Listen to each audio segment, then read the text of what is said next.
Yes, you can. I'm sending it right now. Come on now. Sorry, we're here. Oh, it's okay. We were just making fun of the fact that we were staring at the empty chair. Now, there's the story I could tell. We're about to have dinner. Hoffman in the empty chair.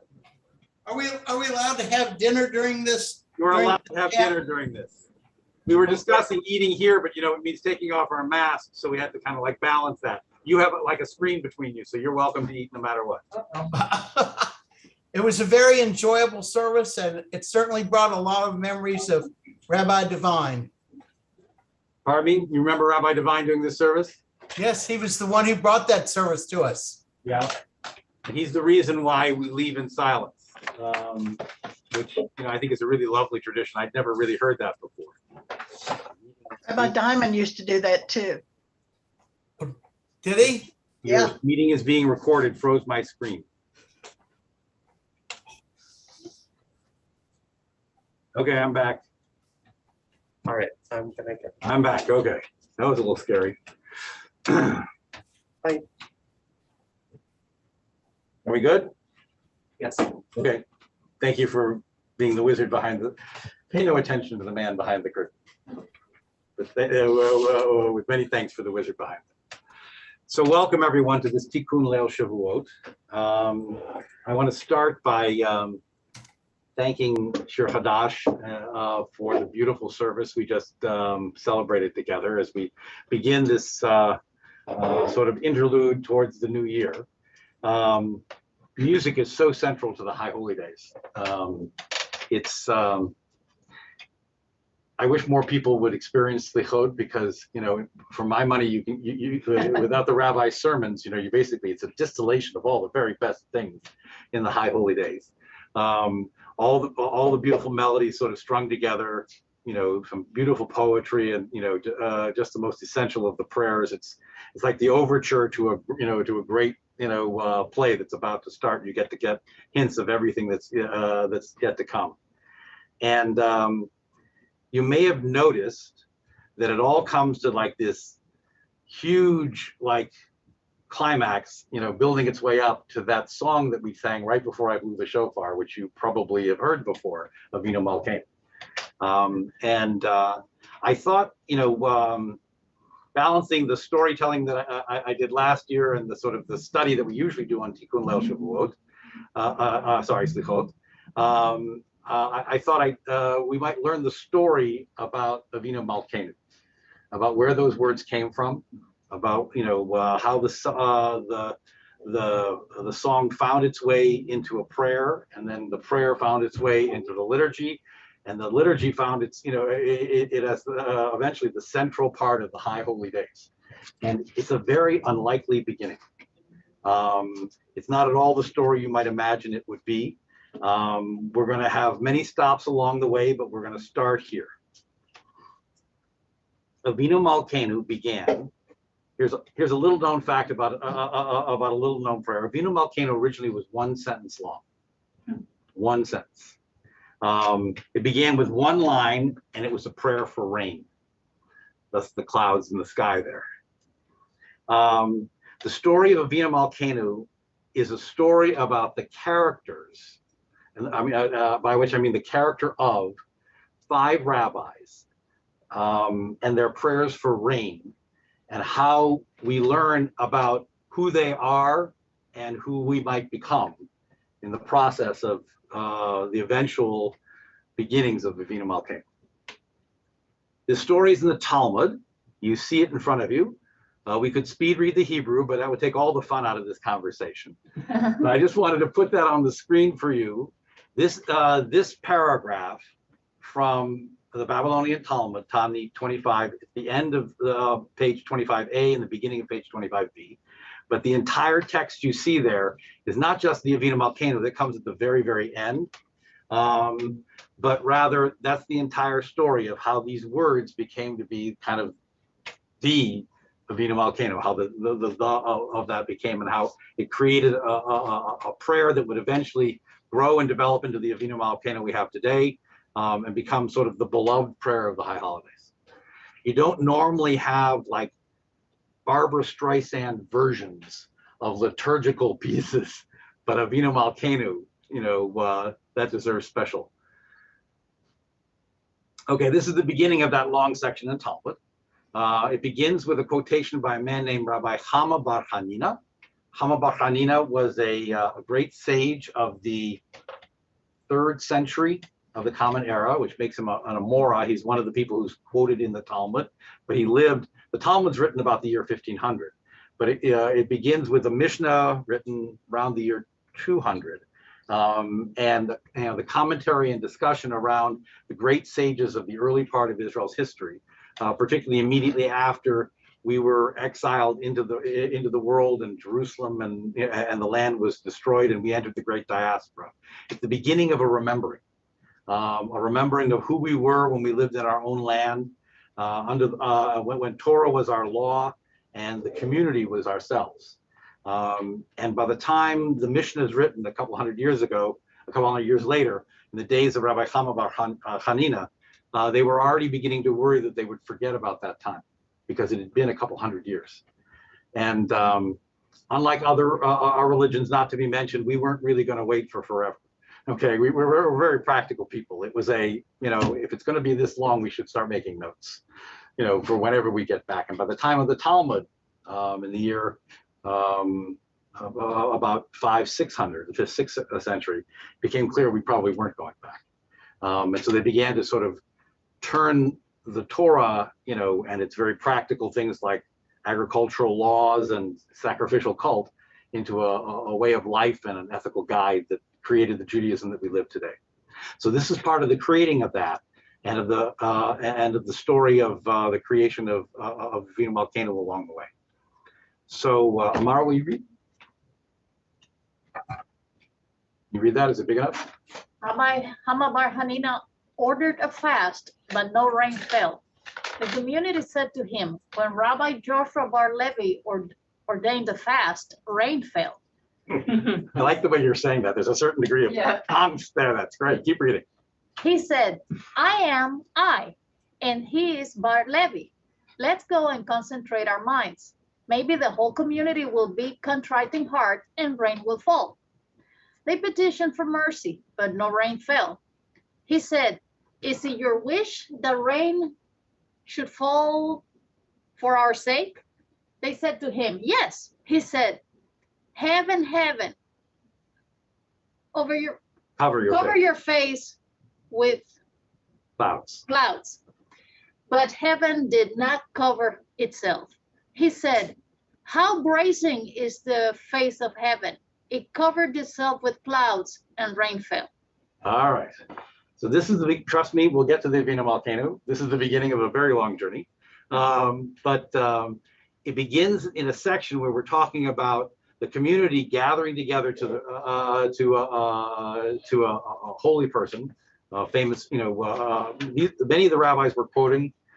There are like tombs that supposedly are their resting place, and people travel on pilgrimage to go there. They were viewed not just as scholars or wise people, but almost like holy workers, as you can see from this. There had been a long period of drought, and one of the tasks of a holy person was to come up with a way to solve that problem. There's this kind of an assumption that if there's a drought, it's got to do with God. And if God is making it not rain, because the relationship between the people of Israel and the land of Israel, which this is remembering, and God is a function of sort of the reward and punishment of the early part of the Torah. They've been promised that rain would fall in its season and crops would come up and they would live peacefully in their land if they follow the Torah. But if they don't, then the heavens will be like iron and the earth like brass, and clearly something's amiss in the covenant between God and the children of Israel. If it's not raining, they must have done something wrong. So they go to a rabbi and say, can't you fix this? Sort of like Moses used to fix this for us. Can't you talk to God and work this out? So let's walk through this. They go to Rabbi Chama bar Hanina. What do they ask? What is the answer? What is the outcome? What do you think of this story? Let's start off with that part about, Joshua bar Levi. Yeah. What's that about? Good old days. Yeah, the good old days. Those guys, they could do it. All you'd do is you'd order a fast or ordain a fast, which means the entire community would fast, which would be their demonstration that they were repentant from whatever they'd done or whatever they'd not done or however they'd gone astray. And then everything would be cool.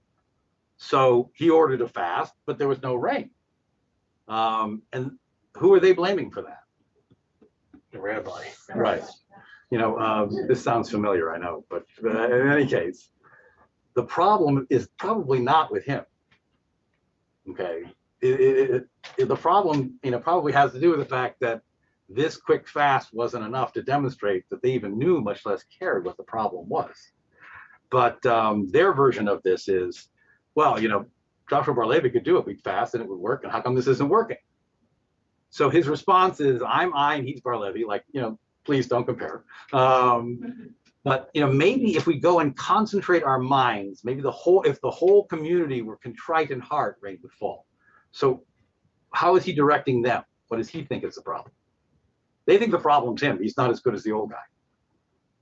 What does he think? You think they're not contrite enough? Right. He thinks the problem's with them. Okay, that they're not contrite enough, that they haven't really demonstrated that they're repenting, real repentance. So are you beginning to see how this is somewhat related to the holidays? Okay, it's a rain story, but still, okay?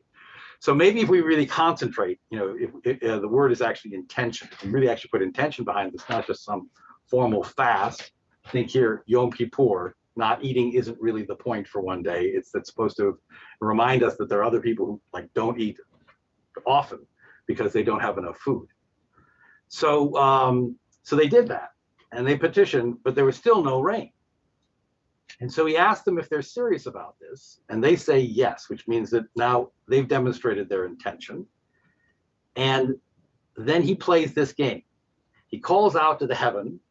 The Hebrew word for heaven is shamayim. It also means sky. That's where rain comes from. And says, your face is uncovered, meaning you're being immodest. Okay, in this period, you may not have caught that. I didn't get that. Yeah. I didn't get that. You have to understand this is the time of the Talmud, and modesty, and just like in the traditional community of today, is very significant. So it's like you're not wearing your veil. Your face is uncovered. Cover your face. And how would the sky cover its face? With clouds. And if it covered his face with clouds, something good could happen here. I mean, we're just trying to get things started. And the clouds don't appear, and he insults the heavens by saying, how brazen you are, is the face of heaven. And then recognizing that, the heavens cover themselves with clouds, and the clouds produce rain. So Rabbi Chama bar Chanina solved the problem and brought the rain. How do you rate his solution to the problem? Pretty good, it worked. Okay, let's start off on a functional basis. It worked. So, in the context of, the next generation will say, well, Chama bar Chanina, he could bring rain. What's your problem? It worked. Okay. You have any problems with it? Sounds like chutzpah to me. Okay. Well, chutzpah isn't necessarily a bad thing in a Jewish context. There was another rabbi named Chonei Amagel who would draw a circle around himself, sit down in the blazing sun, and refuse to leave until God made it rain. So chutzpah is somewhat part of this rain-making thing. Okay. And a full sense of yourself. Anybody got any problems with it? Guilt that heaven More like shaming. Right. Yeah, this is this is shaming, guilt. I mean, and I know that guilt is a strong Jewish emotion, but this is at least a positive use of guilt. But let's just say that this is not the kinder or friendlier way to do this. But you know what? I thought he was like sort of backwardly praising heaven, like, you're so brazen, and then heaven said, I sure as hell am, and then it rained. Almost like tempting fate, literally. You wouldn't make it rain on me. No, like you're saying, you are too brazen to exist, and heaven said, I sure am, here's your rain. Yep. Well, it's a negotiation, let's put it that way. But let's put it this way, I was very happy with the beginning of this one, because he's not making it easy, and he's focusing on the, are you just after the rain, or do you really, want to repent for what you've done? Are you really serious about this? And he's moving them to a much more reasoned approach. So he's treating the community. The community isn't treating him great. He's treating the community, I think, very well, and bringing them along like a rabbi should. But the heavens don't get a very good take on this one. They're treated, I think, poorly, as if they were just, striking the rock at Meribah. Give me that water, that kind of thing. Okay, the story continues.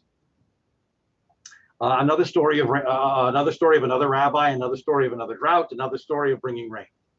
Can I ask someone to volunteer here or online to read Levi Bar Sisi? I'll read it. Thank you. Levi ordered a fast, but no rain fell. He said before God, Master of the universe, you went up and sat on high, and now you show no mercy to your children. Rain fell, but Levi became lame. Rabbi Eliezer said, a person should never be reproachful toward God in heaven, for a great man once reproached God in heaven, and he became lame. And who was that? Levi. And what happened to him?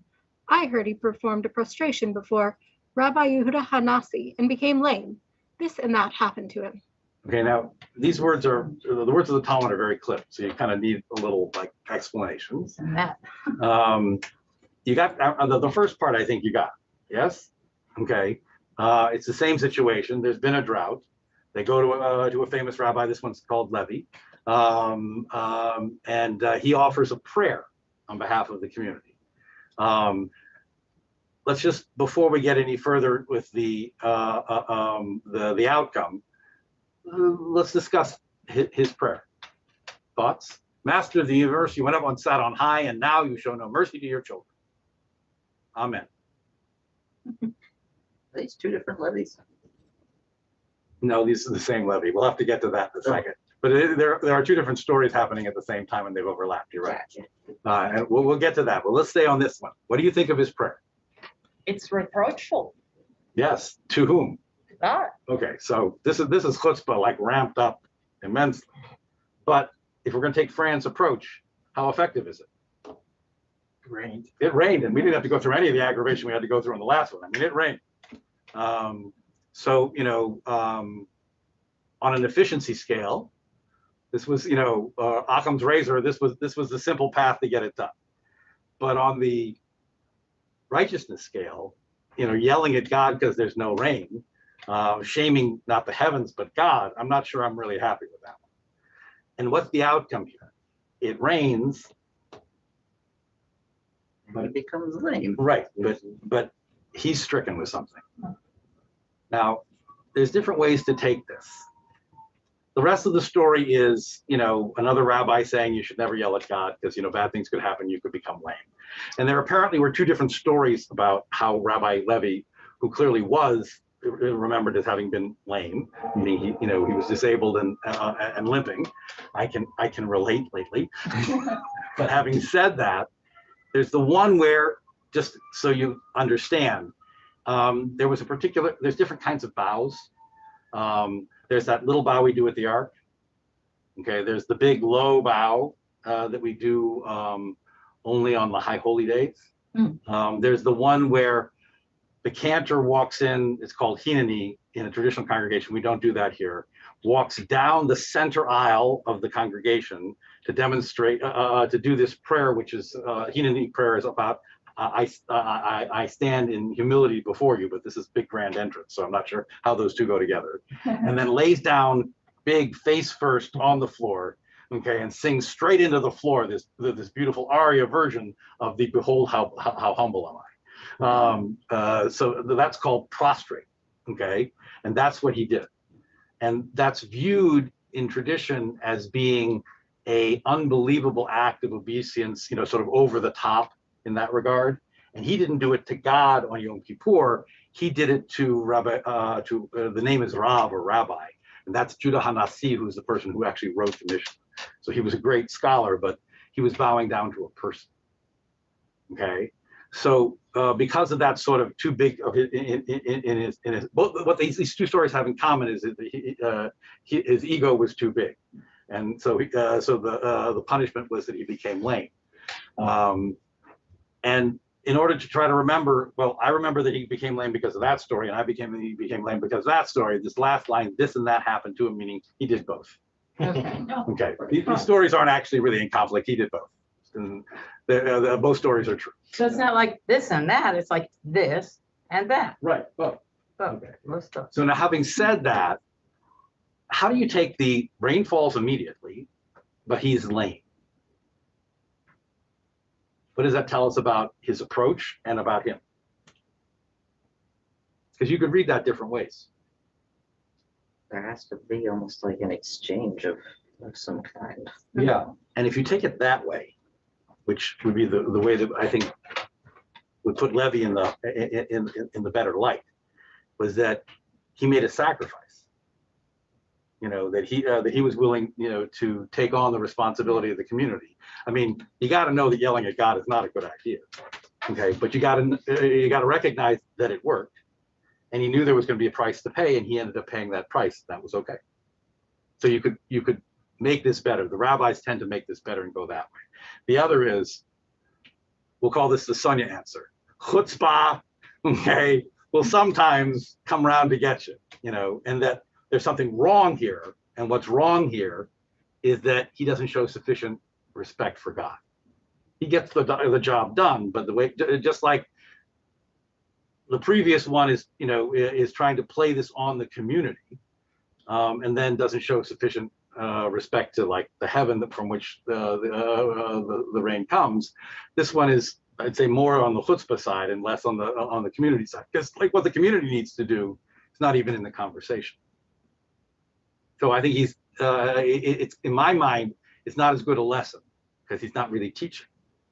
Okay, but it is a better story because he's willing to put himself, if you take it that way, he's willing to put himself and his own well-being at risk for the sake of the community.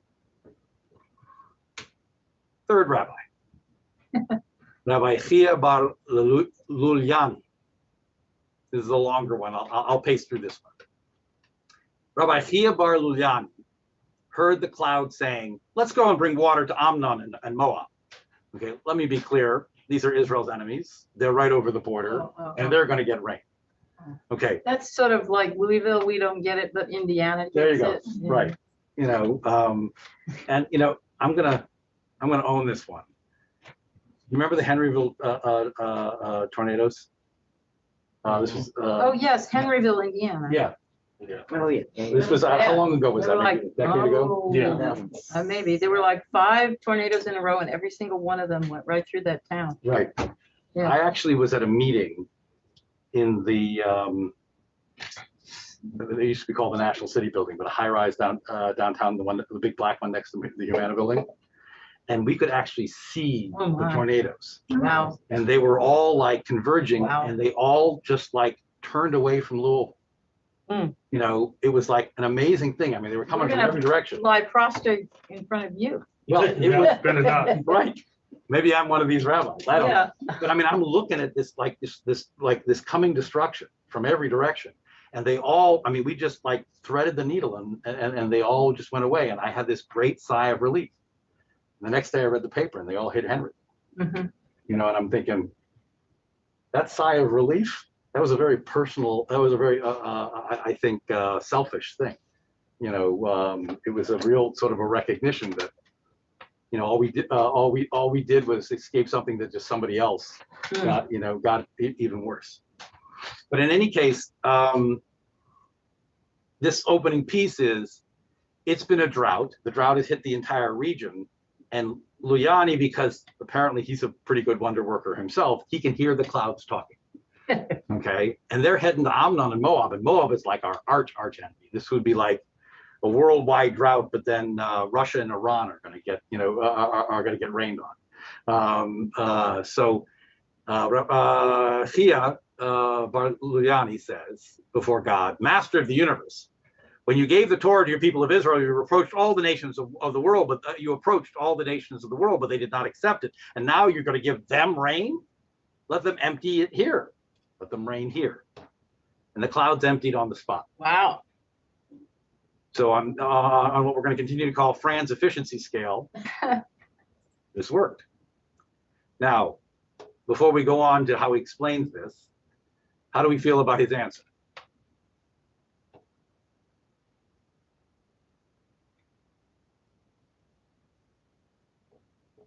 Any thoughts? It's more polite than the other one. And Okay. He doesn't yell at God. it's sort of similar in that he's reminding God of God's responsibility, but also saying, here is what the community has done for you. He's taking on God. But this is not reproachful. This is not guilt. This is a reminder of sort of the covenant and our relationship. And it's done in, he starts off master of the universe, Ribono Shel Olam. There's a certain degree of respect. So, if you're going to compare it to, yelling at God, yeah, I'll give him a few points there. But his intentions are a little bit, I'm uncomfortable. Because it's not, let it rain here too. Yeah. Don't give these people, Right. they don't deserve it. There's this, and it has to be Ammon and Moab who are like enemies. Do you know the phrase oy vey? You know what the word means? It means only my enemies should suffer like this. Oy vey, my enemies. Wow. So it has great Yiddish sense, but I don't know. I guess we could be more universalistic in our attitude. It's not like there's a limit to the amount of rain. It's not like, if your mother loves your brother, even if he drives you crazy, that means she can't love you anymore. I don't know. Okay. The cloud's empty on the spot, nevertheless. Now, how does Rabbi Chia Bar Luyani expound or explain this? What is that which is written? The righteous man will flourish like a palm tree. He will grow like a cedar in Lebanon. This is a riddle. There'll be a gold star prize for anybody who can work their way through this riddle. He's quoting an opening section in Psalms. He sees a problem in the text, and he's wondering if we can riddle our way out of the problem. The righteous man will flourish like a palm tree. He will grow like a cedar in Lebanon. If it mentions a palm, why mention a cedar? And if it mentions a cedar, why mention a palm? See his problem? They're two different words for a tree. They're two different trees. Why do we say it twice? Now, the answer to his question, honestly, is that if you know biblical poetics, parallelism like that is very common. How goodly are your tents, O Jacob, your dwelling places, O Israel. What's the difference between a tent and a dwelling place? Nothing. What's the difference between Jacob and Israel?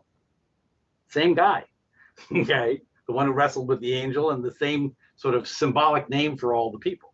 So what do we mean when we say, how goodly are your tents, O Jacob, your dwelling places, O Israel? Why do we say it twice? Well, not all dwelling places are tents. There you go. We could be very specific. Or if you've ever had the opportunity to get a home loan, you know that they're playing with you, because it's not a home loan, is it? It's a mortgage. Okay, and a mortgage is a negative thing. We don't want to talk about that. And the mortgage is for like the house that you have to pay for and pay taxes on, and that's your house. It could be a house loan, or you could just call it what it is. But why do they call it a home loan? Home is a more welcoming word. Right. The word isn't really the same now, is it? That's the sort of thing. Home is like where the heart is. Home is where your family. Home is something that you'd be willing to spend that kind of money. And it wouldn't be an aggravation, it'd be a joy. I don't know if that's really true, but that's their intention. You're right. It conjures a different, so the word house and the word home are different. Okay, Jacob is that jerk. His name means heel. The one who was constantly trying to grab what wasn't his. Israel is our more illustrious name, the God wrestler, the one, who wrestled with the angel and, and tries to like rise above his sort of selfish self. So there's a subtle difference in the meaning, and the parallelism is part of the poetry. So in this particular one, if you take that same approach, the righteous man will flourish like a palm tree. He will grow like a cedar in Lebanon. That parallelism is intended by the poetry. And the subtle thing of what's the difference between a palm and a cedar becomes the riddle. If the palm was mentioned, but the cedar was not mentioned, I might have said, just as the palm's trunk does not renew itself, so too does the trunk of a righteous man. God forbid not renew itself. Therefore, the cedar was mentioned. I'm not sure if he's right about palm trees, but basically what he's saying is that palm trees might grow strong, but they don't renew themselves. They don't, in the case of the balance of a righteous person, one righteous person doesn't necessarily create another. If the cedar had been mentioned, but the palm had not been mentioned, I might have said, just as the cedar does not yield any fruit, so too does a righteous man, God forbid, not yield fruit. So cedars may be big, strong things that spread, wide and build forests, but they don't yield fruit like the palm tree does. So each of these two trees has some sort of a flaw. Therefore, the palm was mentioned and the cedar was mentioned. Now, I'm not sure that's really what the psalm was about, but having said that, what do you think he's talking about? Palms and cedars, righteous people and bearing fruit.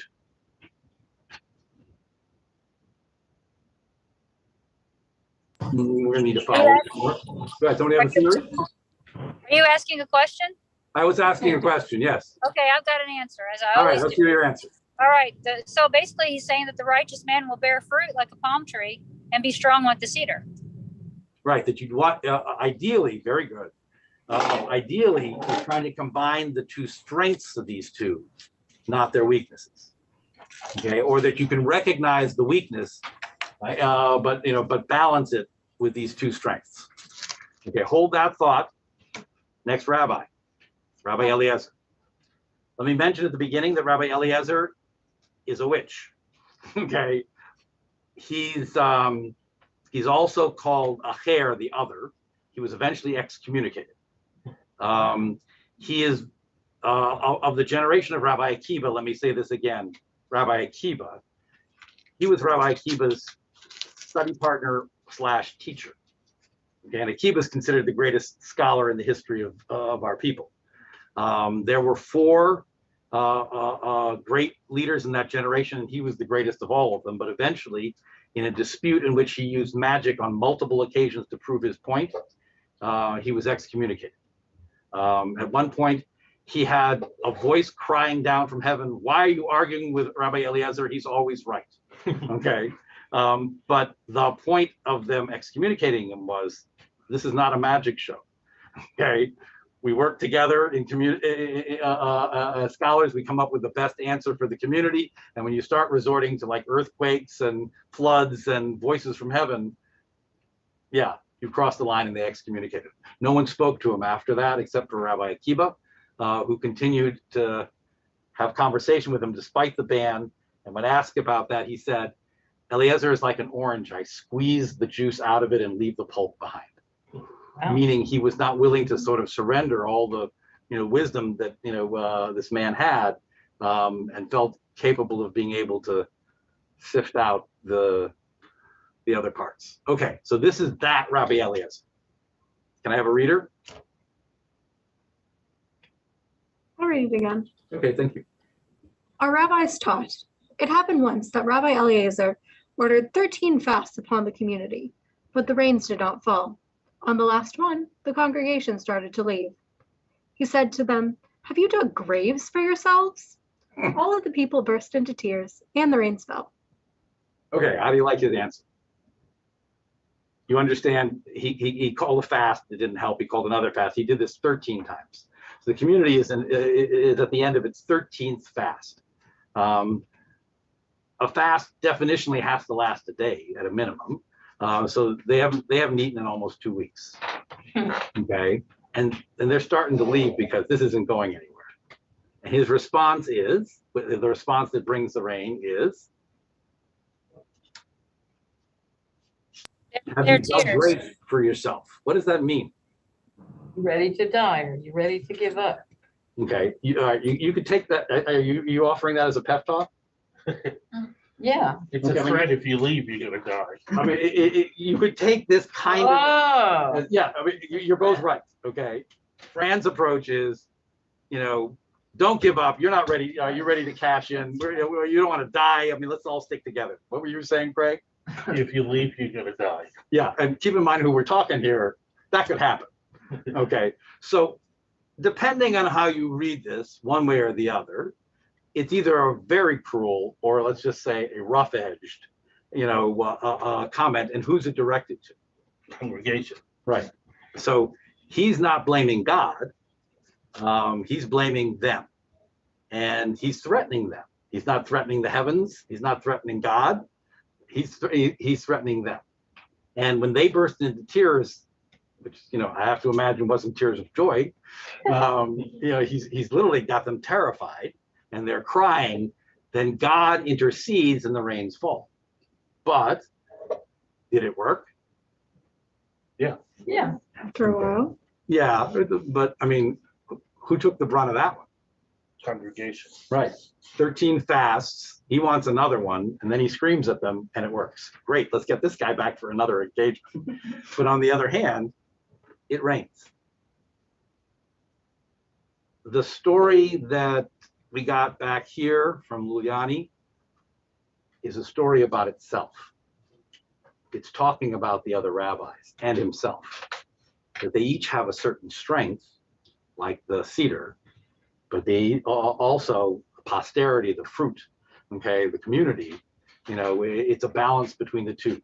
Some are, strong in one way, some are good in one way, some are good in another, but none of them seem yet to be really a righteous response. They all work, they all have their benefits, but there's a point in each one of them where you go, ugh, okay, we could do better than that. Here's better than that. Rabbi Akiva. Yeah. You knew that was coming, and we were building up to the hero here. Anyone want to read? Sonia, you're always good for a reader. Can I pick on you? Turn on your mic. Okay. Again, it happened that Rabbi Eliezer went down before the ark and said 24 blessings, but he was not answered. Rabbi Akiva went down after him and said, Avinu Malkeinu, we have no king but you. Avinu Malkeinu, for your sake, have mercy upon us.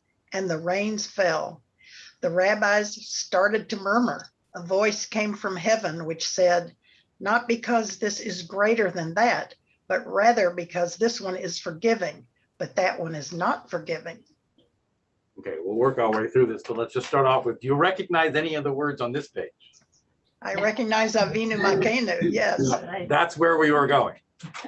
Right? And what is the Avinu Malkeinu in this context? This is the first example of the use of the Avinu Malkeinu.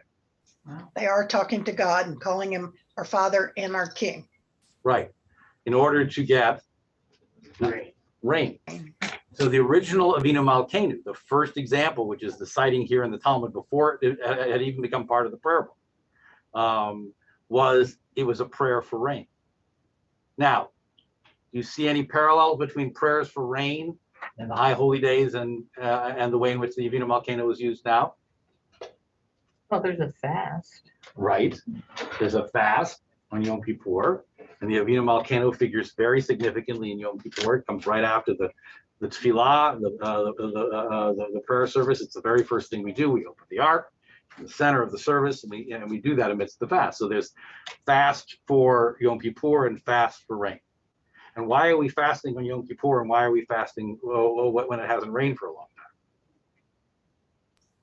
We want God to have mercy on us. Right, mercy, penance. We recognize we must have done something wrong. I mean, it's been an entire year. All those lists of possible things you might be thinking about. Maybe you don't have to take responsibility for all of them, but I hope not. On that list, there's probably at least one or two that I can own. I'll own that.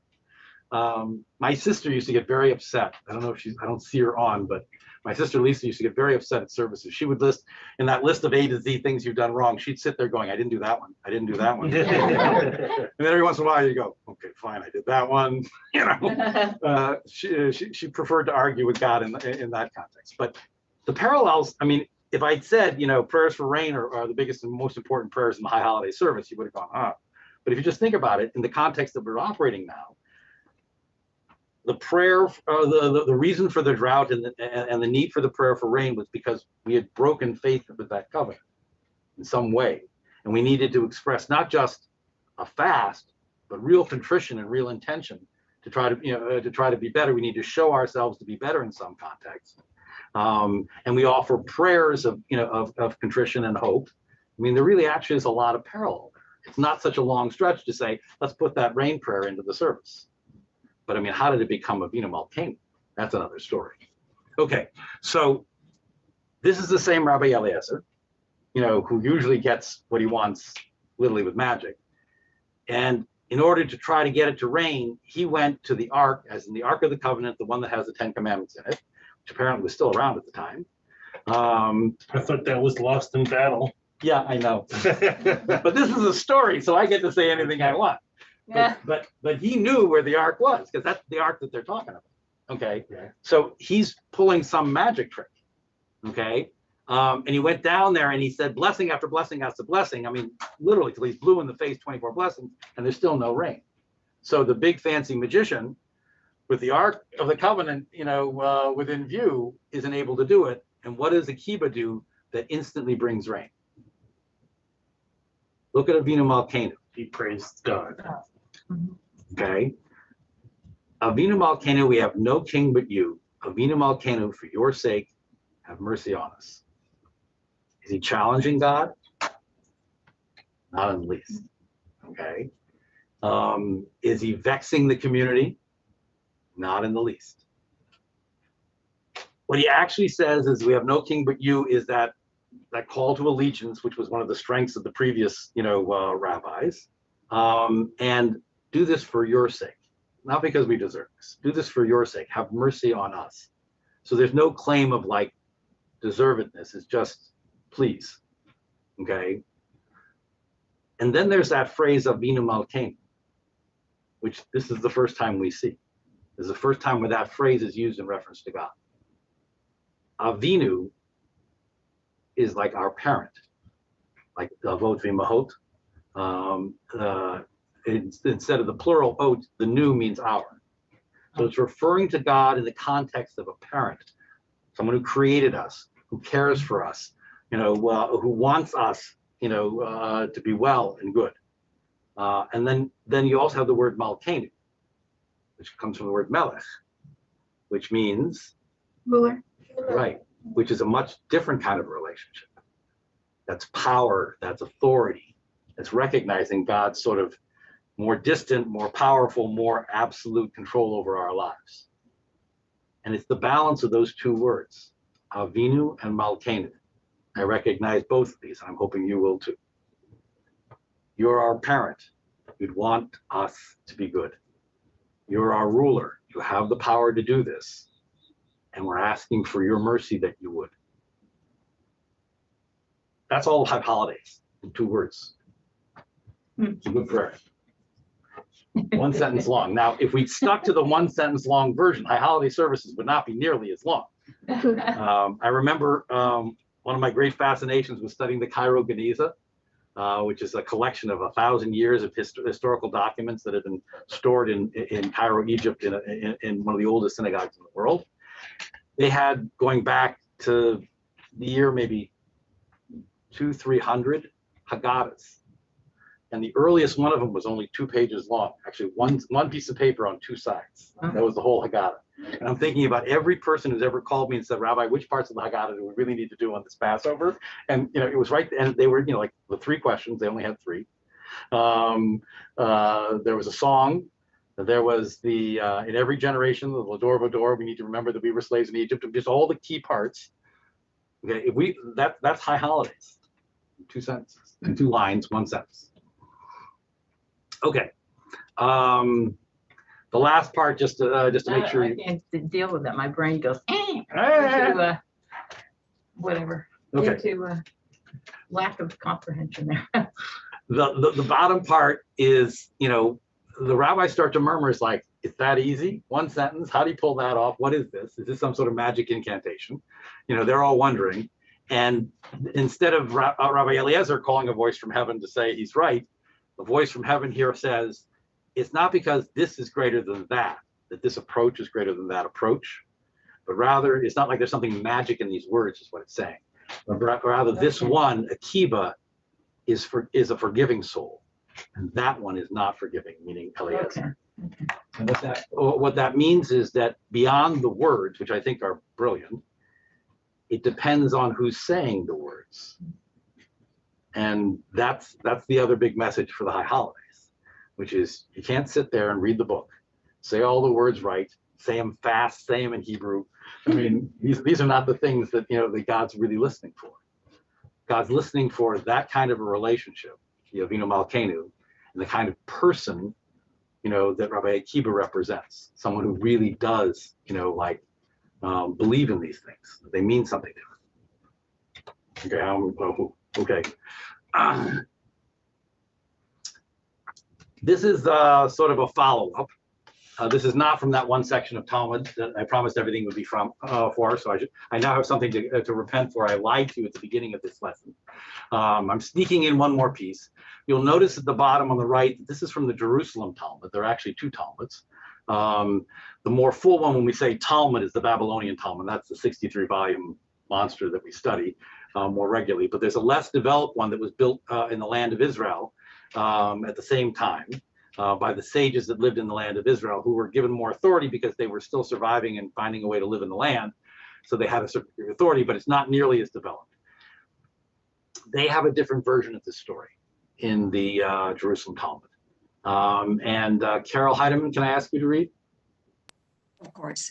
Rabbi Eliezer ordered a fast, but it did not rain. Rabbi Akiva ordered a fast, and it rained. The rabbis murmured. He, Akiva, went in and preached before them. I shall give you a parable. What may the matter be likened? The case of a king who had two daughters, one of them haughty, the other proper. When the haughty one wanted something, she went before him and he said, let them give her whatever she wants and send her away. When the proper daughter wanted something, he would come before him and he would spend time with her and enjoy hearing her requests.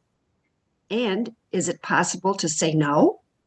He said this, so as not to profane the name of heaven through Rabbi Eliezer. So this is the story about the story. How come Rabbi Eliezer didn't get listened to and Rabbi Akiva did? And Akiva, in this one, explains this kind of an interesting, backwards, gracious way. The haughty one gets what she wants quickly. And generally speaking, Eliezer does, but if the other one gets to spend time, okay, and gets the attention, the loving attention of the one to whom we send the request. And it may take longer, but that's the better answer. So I guess this is Rabbi Akiva saying high holiday services shouldn't be that one sentence. Okay, we're not looking for the fast answer. And the most efficient, all the other rabbis that came before, the efficient answers of screaming at heaven or God or the community, or pulling off magic tricks, they lose sight of the purpose. Why did we gather in synagogue? Yes, it's about repentance. Yes, it's about our future. I mean, the fast and the drought is a metaphor for, survival in the year to come. And it's all about that. But what it really should be about is that relationship. And if we win, it's not because it rained instantly. I don't know. Imagine preparing a beautiful gift for someone you really love, wrapping it carefully, choosing it beautifully, walking in and presenting it, with all the grace and charm you can muster, and having them say, great, and throw it on the pile next to the other ones. It worked, right? Your canceled check is your thank you note. Or was this about, all the time spent together, the thought, the care, the relationship? And if that's what the high holidays are about, and it's less efficient, it's more about why we're here. Okay. Some other quick insights into the Avinu Malkeinu, things you might not know besides it was once a prayer for rain. It once was one sentence long, but its structure, Avinu Malkeinu, we have this, please forgive us. That model is just so easy to tack on. Yeah, you can say that again. Yeah, it just grew and grew and grew. People this just happened extensively. Yes, it was just like. By the way, Elbogen's like the world's expert on Jewish liturgy, and it's just he's saying this was like screaming for more verses. It worked out that way.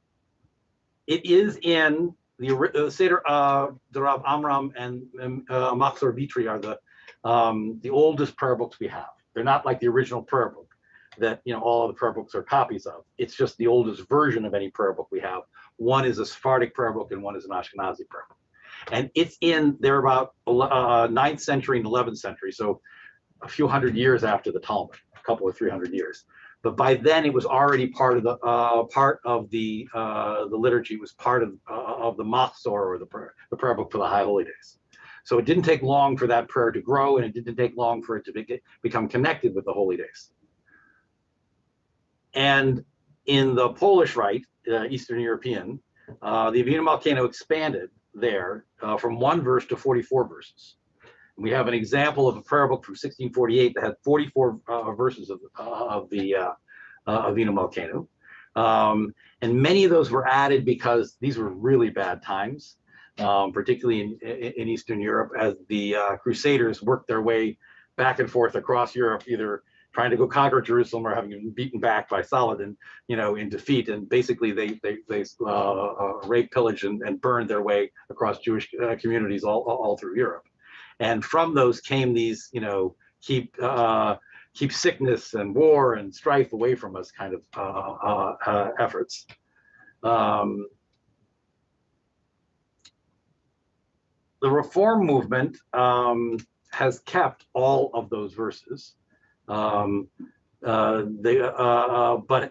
do the Avinu Malkeinu. I don't know if you've noticed this, but we do each Avinu Malkeinu we do in the prayer book is different. It's our way of getting them all in without having to have a 44 verse long Avinu Malkeinu. We do the Avinu Malkeinu on multiple occasions, and every time we do a different set. There's certain familiar ones that get repeated, but over the course of it, we get some version of all of them. And here's an interesting question. You may have heard that Orthodox congregations or traditional congregations won't blow the shofar if Yom Kippur falls on a Shabbat. Do you know that? No. Okay, you're not allowed to play musical instruments on Shabbat. Do you know that? Yes, because I go to a congregation up here that is unfortunately Orthodox. Okay, well, you're not supposed to play musical instruments on Shabbat. Or Lily. Why? Because Reform Jews do. That's honestly the answer. It was never a problem in biblical times. I mean, on the Sabbath, the Levite choir sang and played instruments, and we have clear accounts of that. It wasn't a problem before there was Reformed Judaism. We have sheet music from Salomone Rossi in Italy from the 1500s that has, musical instruments and harpsichords and lutes and violin pieces, and that was an Orthodox environment. It was Italian, they're a little different. But having said that, there's plenty of examples of it. But when the Reform movement started copying their Christian friends and having big choral music and organs playing and other musical instruments, that became a fe goyish. The Reform do it, we don't, and they started inventing, the Orthodox community, rules as to why you couldn't. The answer was no. It hadn't been done honestly for a couple hundred years, and that's like forever. There wasn't a law that said you couldn't, so they started inventing laws like, well, what if a string breaks? Then you'd want to fix the string. Fixing the string, that would definitely be work. How are you going to get the instrument to the synagogue? You're going to have to carry it. That would be work. And just well, if it's an organ, you gotta be pumping it, or there might be fire involved. But I mean, ultimately, no matter what the instrument was, the answer was no. Then they found themselves on a Shabbat when it was Yom Kippur, and they had a shofar in their hands. And is the shofar a musical instrument? Yes. Yes. If you can't play musical instruments on Shabbat, they literally outlawed blowing the shofar on Yom Kippur. I know this personally. I learned this literally personally. I have been excommunicated by the chief rabbi of Israel because I attended services in 1980 where the shofar was blown. It happened to have been Shabbat. And the chief rabbi put out an article in the Jerusalem Post saying that anyone who attended a conservative service wherein the shofar was blown was personally excommunicated by the chief rabbi. And the head of our seminary, the dean of the Jerusalem campus of Hebrew Union College, wrote a response saying, "Hey, what about us? Us too. We're blowing the shofar." And so he excommunicated us too. We were all very proud of that. It hasn't really cost me much. They blew black shofars and we were formally excommunicated. But that's when I learned that, I mean, it was so irrational, I wasn't even aware of it. So similar to that, that was a long side note. It took up all the rest of our time. Sorry. I was going to leave you more time for prayers. That the 18 benedictions, of which is the tefillah, the prayer we rise for, okay, that has the prayer for our ancestors, and then the one about God's power to redeem, and the Michamocha, that part of the service that we always do. On a weekday, it's called the 18 benedictions, because there are 19. Don't ask me, that would be a long conversation, okay? But on Shabbat, there's only 7. And the reason is they take out all the prayers that ask God to do something, because that would be work. And you're not allowed to work on Shabbat, similarly as it's developed in Orthodox Judaism. And so that would be inappropriate. We don't want to ask God to work on the day of rest. So we take out all the what's called the petitionary prayers, and that only leaves you with 7. So is the Avinu Malkeinu asking God to work? No. I have no idea. I say no. Okay, well, then you be a member of a congregation that thinks we should sing the Avinu Malkeinu on the high holidays.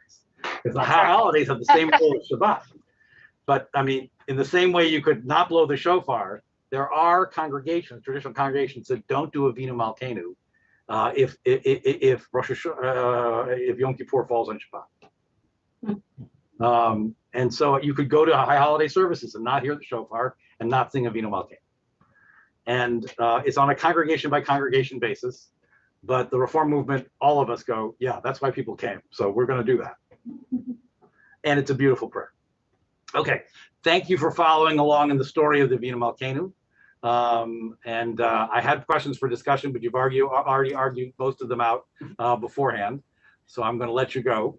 But may it be a good year and a healthy year for us all. And when you listen to the words of Avinu Malkeinu, may they inspire you to be better and to build a better world. It's rain. And it could all, we already been getting plenty of rain so far. It's gonna get rain. Yeah, we probably will, because I'm going to be having services out in a tent with the kids. The children's services are outside and under a tent. And so it's definitely going to have to rain on me. That's what's happening. Carol, were you raising your hand? No. Thank you for a great time. Pleasure. A great time. A great time. Talking Well, about chapter an discussion. educational time, let's say that. I appreciate it, Ted, and I'm glad to have you here. Could be a great time. Be well, everybody.